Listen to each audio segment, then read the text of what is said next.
50 years ago, this was nothing but sand and silence. No towers, no lights, no skyline to speak of. Just a horizon, waiting for someone bold enough to fill it. They said the desert couldn't hold a city like this. Dubai said, "Watch me."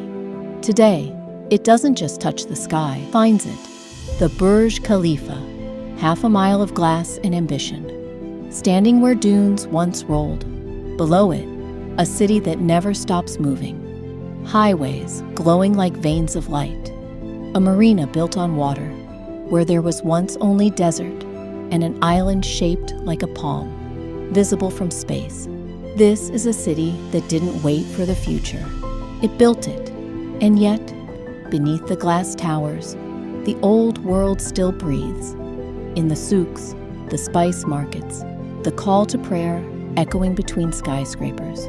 Old and new, sand and steel, tradition and tomorrow, all living in the same skyline. That's the real story of Dubai. Not just what it built, but how far it dared to dream. From nothing to everything, from sand to legend.